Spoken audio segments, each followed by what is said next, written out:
Olá, eu sou a Samantha, este é o Arthur e você está no canal dele, meu, nosso, o cão que lê. E hoje eu pensei, vamos dar uma indicação de 7 livros que foram censurados pelo regime soviético. Eu já fiz aqui, no ano passado, um vídeo, tem aqui no canal, tem nessa mesma playlist que eu vou incluir este vídeo, livros de autores que foram proibidos pelos comunistas ou que foram contra os comunistas. Foi feito algo nesta linha. Quem já está aqui há algum tempinho vai se lembrar, eu citei, por exemplo, porque é um livro que eu gosto muito, o Laska, do Zazubrin, e aí naquela lista eu peguei vários autores, não apenas russos, mas autores que escreveram obras de ficção contra o comunismo, tá? Então tem um vídeo aqui. Não é a proposta do vídeo de agora. O de agora eu irei apresentar 7 livros de autores russos que foram censurados pelo regime soviético, tá? Tem ficção e não ficção. É um vídeo de indicação curto. Eu acho que só tenho um ou dois desses livros que eu vou apresentar agora resenhados aqui no canal, os outros ainda não, e um deles eu estou lendo. Então vamos lá por partes aqui. Eu tive a ideia deste vídeo porque eu comecei neste final de semana esta leitura aqui do Boris Pasternak, Doutor Zhivago. Eu já tô mais ou menos na página 100 e assim, não queria ter parado de ler. É que eu fiz outras coisas legais também, mas é o tipo de livro que, embora não vejo nada arrastado, tá? Que ele tem uma prosa poética muito... eu gosto. E também eu gosto de histórias mais lentas.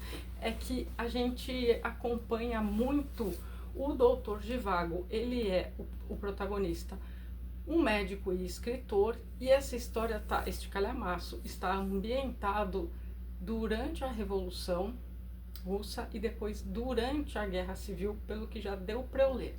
Então a gente vai acompanhar esse personagem que você vai falar, tá gostando dele? Estou gostando dele, dos posicionamentos dele. É um livro que foi censurado e só foi publicado, obviamente que não na União Soviética, na Itália. Então revela muito, mas muito, não só pela essa grande ambientação histórica, mas o que o personagem vai vivendo, os sabores que ele está tendo, enfim, retrata o que aconteceu da implantação do socialismo e na sequência o comunismo, como foram estes anos e como foi esta vida. Já deu para perceber que é bem filosófico, deu para perceber que se questiona bastante acerca das mudanças de como a vida ficou, sim, que a gente está falando de um período bem conturbado e a gente vai acompanhar. Enfim, quando eu terminar de ler, porque eu tô com 3 livros fantásticos, eu não queria parar de ler nenhum, e aí eu fiz a pior coisa. Peguei 3 e provavelmente vai ser lento o andamento das 3, mas enfim. O Pasternak, o autor, vale ressaltar que sim, ganhou o prêmio Nobel, só que não levou porque foi orientado a que não levasse por esta obra, enfim. Eu vou procurar mais dados referentes a isso e trarei quando eu fizer a resenha completa, aí provavelmente sim com spoiler, não tem nem como não, de Doutor Zhivago. Mas estou amando, estou amando. Tá aqui censurado, né, gente? É claro, é claro. Alguém que vai contra um sistema totalitário, que é o regime comunista, os soviéticos barraram, censuraram, enfim. Bom, o próximo, estou fazendo a releitura para trazer resenha aqui para o canal, é do Bulgakov, O Mestre e a Margarida. outro que criticou o regime. Você não pode criticar o regime. Todos que criticaram o regime foram censurados, foram banidos. Diferentemente, só que para traçar um paralelo, dos nazistas que queimavam em praça pública e queimavam livros que, enfim, uma hora eu faço talvez esse vídeo, mas como que funcionava a censura soviética antes do livro ser publicado, ele era avaliado por uma comissão, por assim dizer, para saber se poderia ou não ser publicado. Obviamente que vários foram escritos na clandestinidade. Esses 7 são... Tem muito mais, tá, gente? Eu só peguei 7 que eu bati o olho aqui depois que eu comecei a ler o Doutor Zhivago. Eu falei, pera, ele foi censurado, outros que eu tenho aqui em casa também foram, então foi a ideia para este vídeo. Enfim, então eles censuravam de uma forma diferente.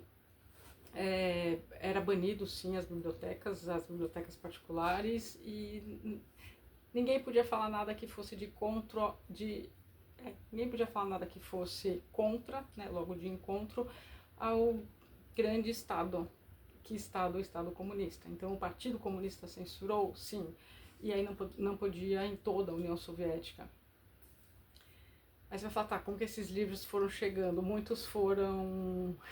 cópias saíram, o próprio Doutor Zhivago foi na Itália, vou mostrar um que foi publicado na França já, e assim ia, e alguns que saíram clandestinamente, e outros que só foram, sim, publicados no período do degelo, tá? Quando Khrushchev ele assume o poder, e aí, com a ideia da desestalinização, era trazer estas obras, então assim a gente ficou sabendo de muitas obras.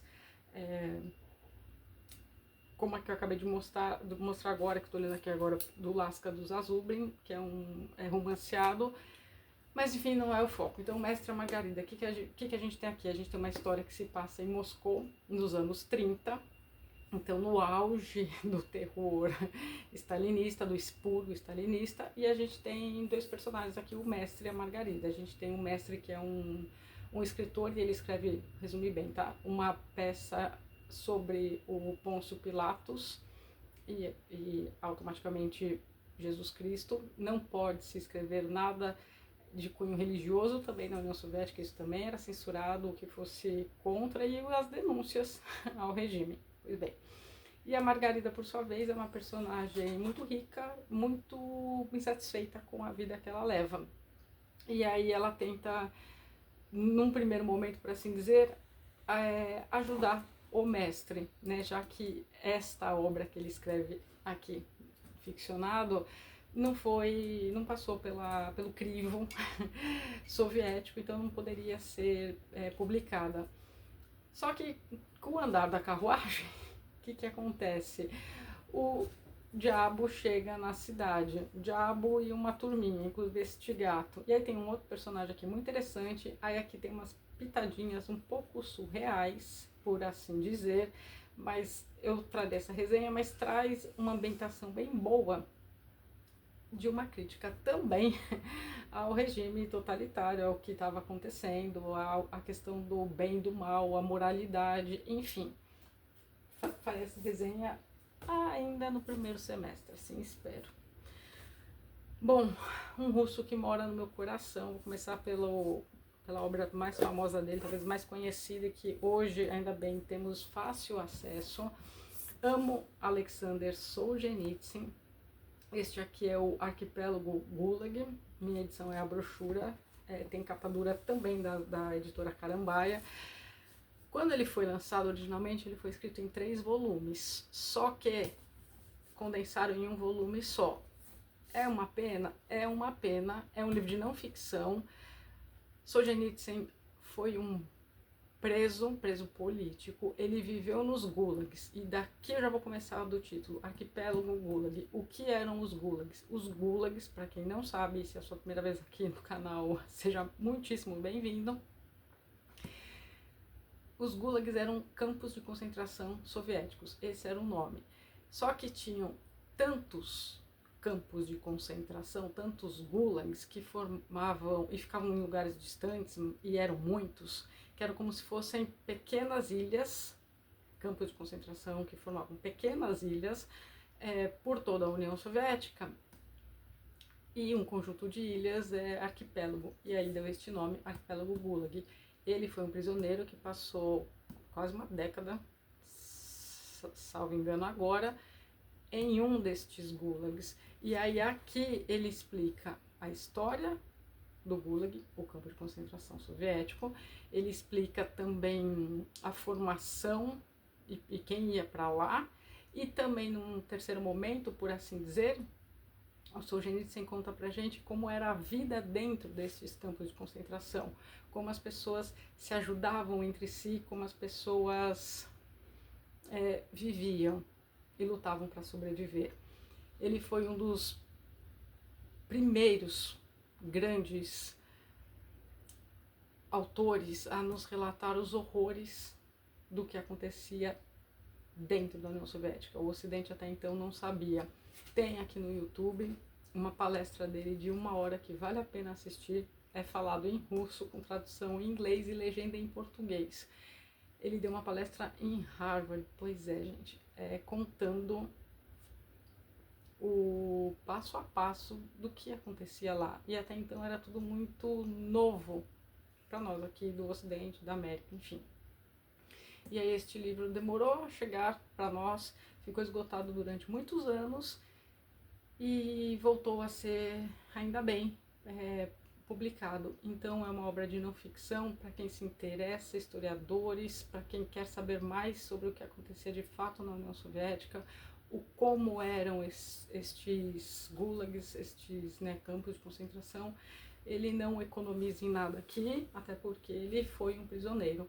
Antes de ser um prisioneiro, ele foi do Partido Comunista também. Então ele esteve dos dois lados. A partir do momento em que ele passa a ver os horrores que era, ele era soldado assim.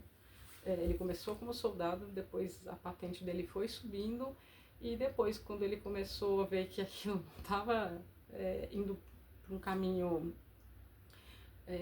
justo, saudável, enfim, ele começou a fazer críticas, só que você não pode criticar o regime comunista, porque aí você vai preso. Então ele ficou anos na Sibéria e, enfim, está aqui esta obra. Ele morreu não faz tanto tempo assim, tá? Foi em 2008. E é uma pena que este é o único livro grande, assim, grande de grandeza, que a gente tem traduzido dele. Aproveitando o ensejo, e essa resenha eu estou devendo há muito tempo, mas você só vai encontrar este livrinho em sebo. Um Dia na Vida de Ivan Denisovich. Sim, é dele também. Essa ediçãozinha que eu cacei durante anos e eu só fui encontrar em sebo. Essa edição aqui foi de nem existe mais, de um clube chamado Círculo do Livro, que existia aqui no Brasil, enfim, na década de 70.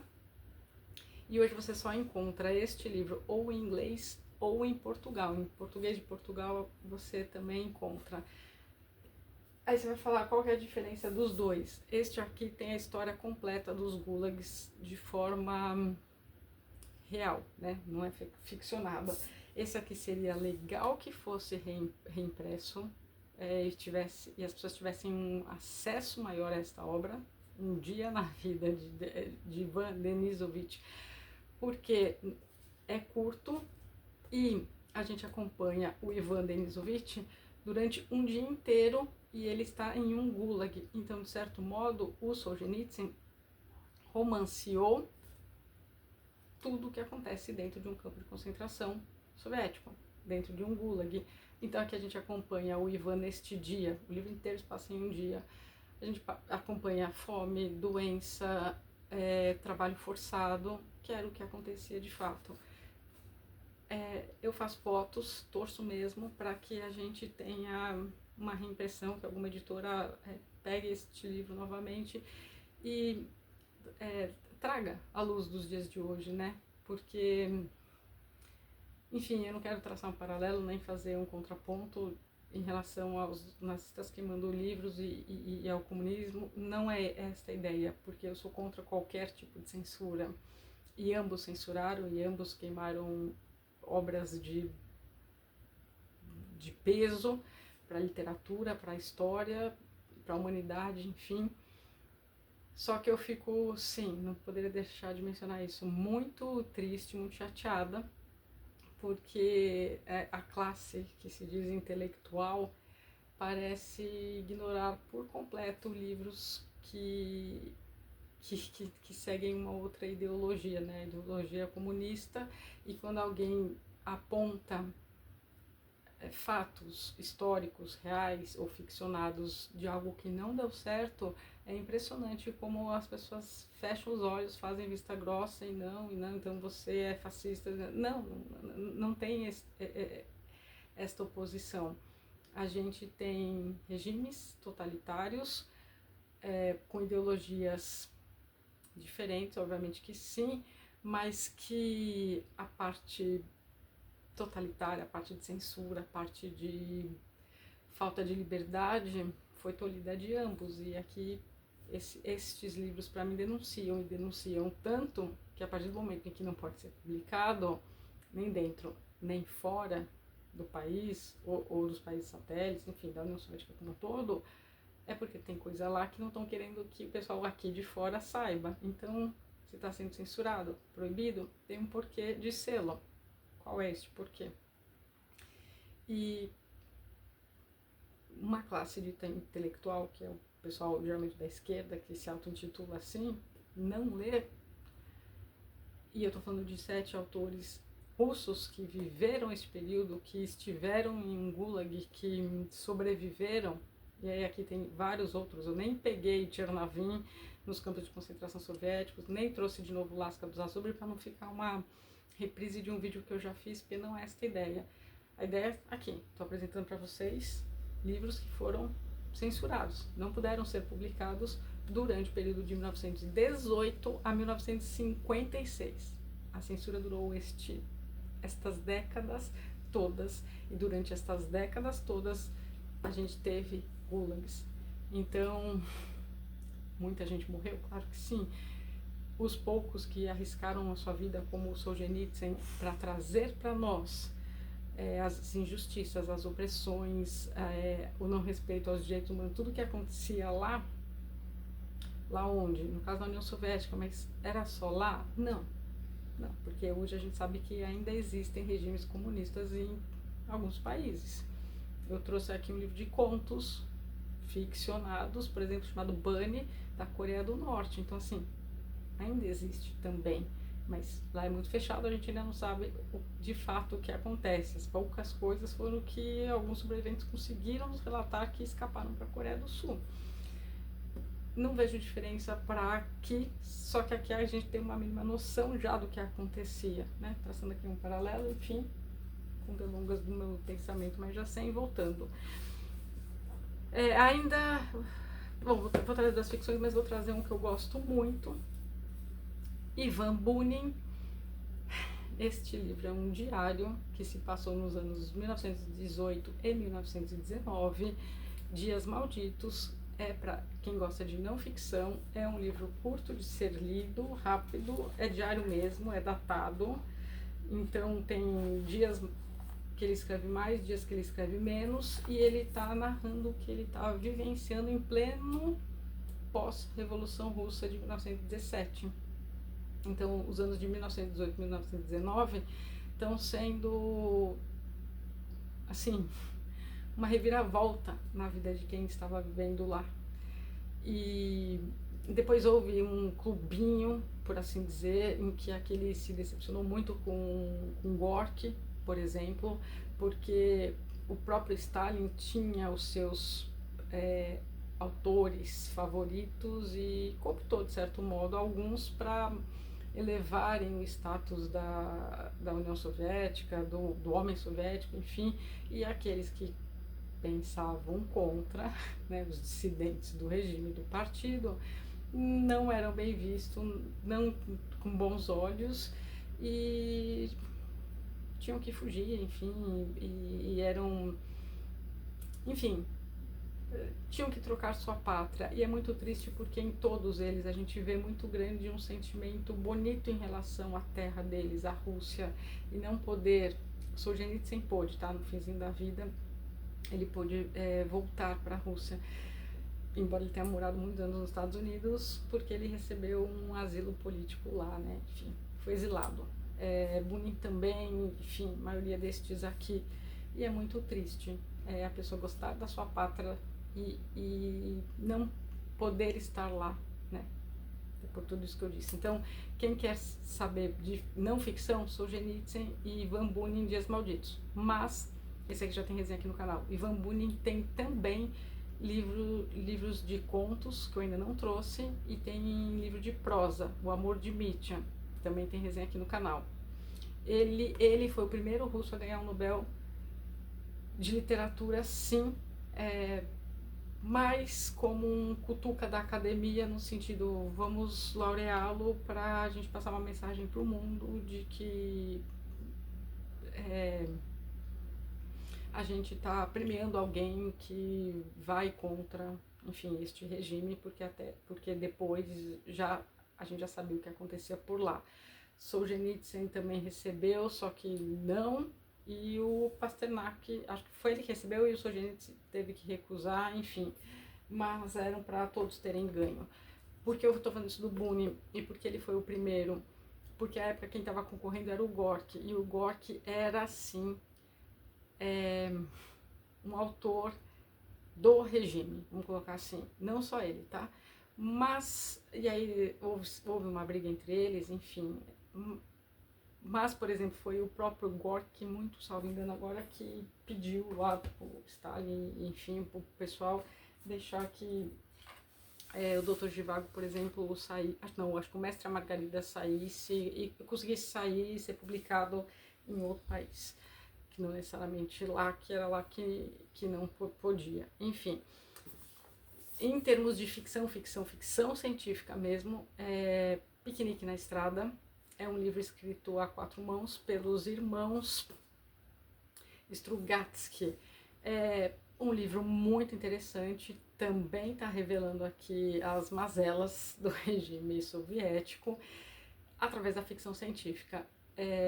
Este livro foi proibido, foi censurado, apesar destes irmãos terem escrito, reescrito de acordo com que as editoras, porque todas as editoras da União Soviética eram obviamente estatais, então tudo era lido, tudo tinha que passar pelo crivo da censura. Este aqui foi escrito, reescrito, revisado para poder ser publicado e ainda assim ele foi tido como subversivo, tá? Vamos lá, em que sentido? A gente tem aqui um protagonista, Red, e a gente tem este Piquenique na Estrada. Do que se trata essa ficção fantástica, enfim, preciso fazer resenha para ontem deste livro. Alienígenas visitaram a Terra e largaram pela estrada artefatos, objetos, que nós humanos não conhecemos. Assim, a gente não sabe para que serve aquilo.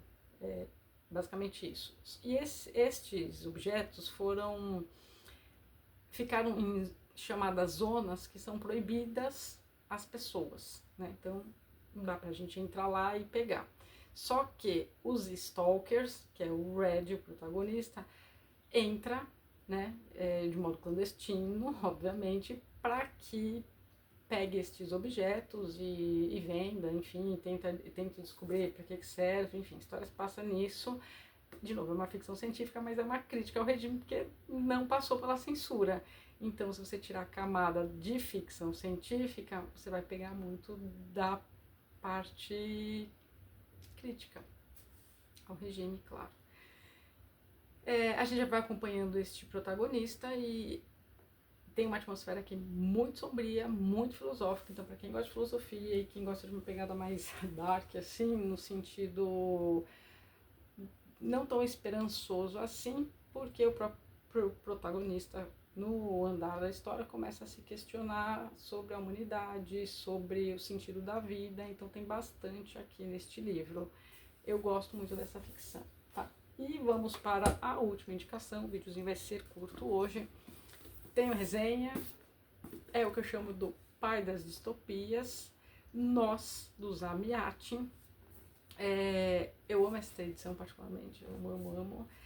E eu cheguei nela depois que eu li 1984 e Admirável Mundo Novo, do Orwell, e Admirável Mundo Novo, do Huxley, e 1984, do Orwell. Ambos também foram censurados, tá? Mas não para outra hora.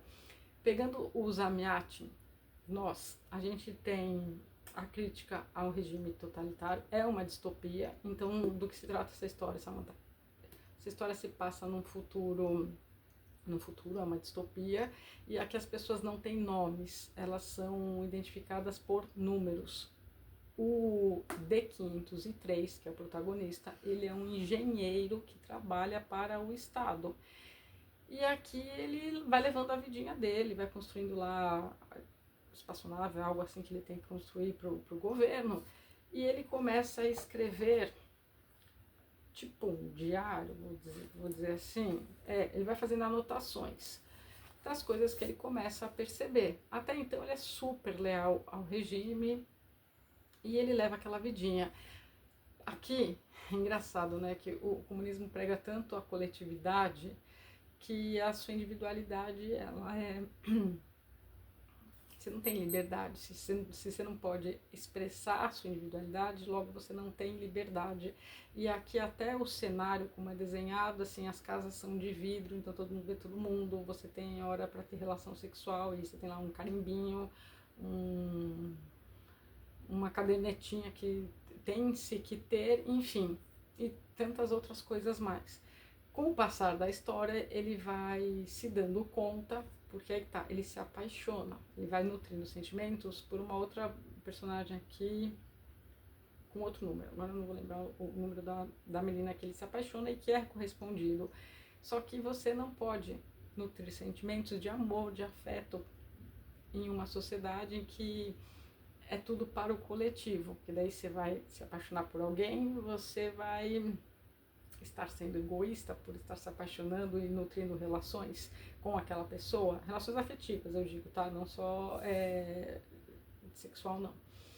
Pois bem, porque o pai das distopias, aqui tem uma carta, tem um pós-fácil, prefácio, enfim, do próprio Orwell, então para mim ele leu, e depois o Huxley leu também, porque tem ingredientes, vou chamar assim, comum às três distopias. Eu amo as três, mas claramente aqui foi a matriz. Aí você vai falar, por que você acha isso? Porque tá mais rústico os elementos que os outros desenvolveram um pouco melhor, eu diria, né? Foram mais a fundo em algumas questões, mas se não tivesse esse, enfim, talvez os outros não teriam cada um abordado de um modo diferente. Enfim, uma hora eu trago aqui, faço um vídeo comparativo dos três, mas eu preciso ainda ter a resenha separada de cada um deles. Claro que não passou, mas enfim, aqui tem uma carta que o Zamiatin escreveu para o Stalin pedindo para que esta obra pelo menos saísse lá da Rússia. E o Stalin deixou, deixou, ainda bem. Acho que não entendeu qual era da ficção, não entendeu a crítica por trás, mas esse livro quase também não chegou às nossas mãos. Por quê? Porque é uma crítica ao que é o regime totalitário, é uma crítica que é o regime que tira as liberdades individuais de cada um e que você tem que fazer aquilo que pedem que você faça. Você tem que trabalhar de graça. É engraçado, né? Porque o comunismo é contra o capitalismo, mas o capitalismo, quando você trabalha, você junta seu dinheiro, você faz o que você quer com ele. No comunismo, você tem que trabalhar forçado para os outros, para sustentar o quê? A máquina estatal, a máquina do governo, que é sempre um super estado totalitário. Enfim, a partir do momento que a história vai se desenvolvendo, que a história vai se desenvolvendo também com essa moça, que tem outro número, porque né, vai ter nome, quem serve o partido pouco importa. Aí ele vai tendo maior consciência do que de fato está acontecendo, e a partir do momento em que ele tem essa consciência, e a história vai mudando e vai tomando outros rumos, e aí você tem que ler, porque aqui não dei spoiler de nenhum dos livros. Então, para você que gosta de ficção científica, não deixe de ler Nós, do Zamiatin, e dos irmãos Strugatsky, Piquenique na Estrada. Para você que gosta de não ficção, de história real que aconteceu, Ivan Bunin, Dias Malditos, e Arquipélago Gulag, do Solzhenitsyn. esses aqui. Se você quer saber mais de crítica referente ao regime, se você encontrar em sebo, não deixe de adquirir Um Dia na Vida de Ivan Denisovich, do Solzhenitsyn também. Este aqui você acha fácil, O Mestre e a Margarida, do Bulgakov. E este aqui que eu estou amando, tá sendo o xodózinho queridinho da vez, Doutor Zhivago, do Boris Pasternak. Então são 7 livros, 7 russos, que tiveram seus livros censurados pelo regime soviético. Dê uma pensadinha nisso, dê uma chance a algum destes livros e me deixe nos comentários se você já leu algum desses, se você sabia que era censurado, se você tem interesse nesse tipo de vídeo barralista, que geralmente as pessoas gostam. E é isso, gente, não irei me alongar mais não, que meia hora tá uma resenha já de bom tamanho. Quer se despedir, Ivan? Não. Cão que lê também não? Não, já tá tarde. Então, gente, é isso. Até as próximas resenhas aqui do canal O Cão que Lê.